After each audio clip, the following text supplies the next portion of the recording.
Various socio-economic factors affecting business and industry.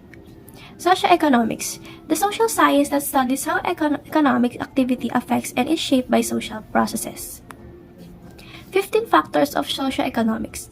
1. Demand of supply. 2. Marginal and total utility. 3. Money and banking. 4. Economic growth and development. 5. Income and employment. 6. General price level. 7. Trade cycle. 8. Inflation. 9. Interest rate. 10. Government regulation. 11. Fiscal policy. 12. Tourism. And last, quality of life. Number 1. Demand and supply. These two are the principal factors that affect the operation of the business. The demand is the will and ability of consumers to buy particularly commodity, while supply is the ability of the business to provide from the demand of consumers. 2. Marginal and total utility. Utility is the amount of satisfaction that is derived by the consumers from the consumption of goods. After the continuous and successive consumption of the same goods, the satisfaction experienced by consumers starts to decrease. Diminishing utility is among the external factors affecting business. 3. Money and banking. Banking facilitates monetary and fiscal policies that affects business and consumers. Money in circulation dictates the purchasing power of the demand of the customers. Banking facilities dictates the borrowing capacity of individuals as well as the business. Banking policy plays decisive role that affects the price of goods and interest rates of the investments and asset prices. The monetary policies influence the economy, activities, and inflation. This dynamic process is known as policy transmission mechanism. Number 4. Economic growth and development. Economic growth dictates the amount of finances the society is earning, and development indicates the volume of money that is invested. Development is the most important economic factor that is business has to cater to the demands of a dynamic society.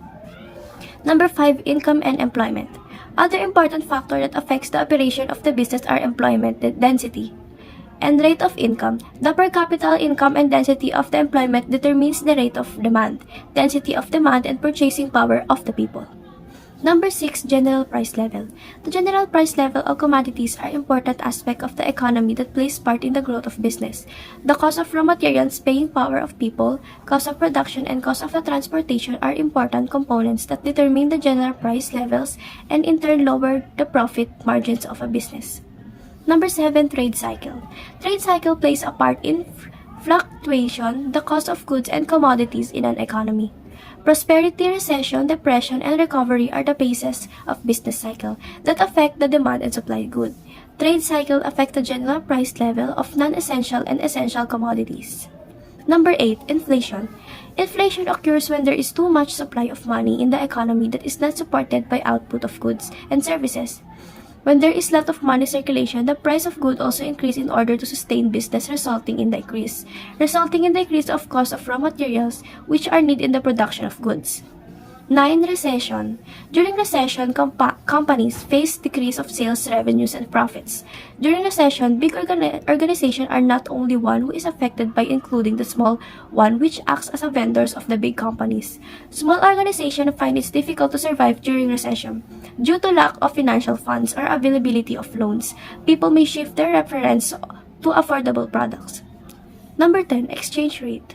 The heart of exchange rate are important factor to consider for any business involved in importation and exportation of various goods and services. When exchange rates fluctuate, they affect the ability of a company pay into international suppliers payment will converted into dollar currency. 11. Interest rate. Interest rate has a direct impact on the loans that business take to sustain or propel their growth. The higher the interest rate, business find it difficult to commit the project that require interest rate. Number 12. Government regulation. Several government agencies regulates business from the safety of man, animal, and environment. Industries that are heavily regulated and introduction of new laws discouraged. Number 13. Fiscal policy refers to the government spending and taxation practices, and this has a great impact to every individual and business in the country. Fiscal policy influences the cost of borrowing, the size of the tax bill, amount of money that average consumer can afford to spend. 14. Tourism. Tourism play vital role in the development of economic growth of the Gulf economy. Tourism brings employment opportunities, enhances the economy of the region, and creates revenue for the local government. On the social level, tourism leads to the intercultural interaction. Number 15, quality of life. Quality of life is the most overlooked factor when comparing competing metro areas is the livability or the quality of life. This can be the X factor that differentiates two competitive metro areas.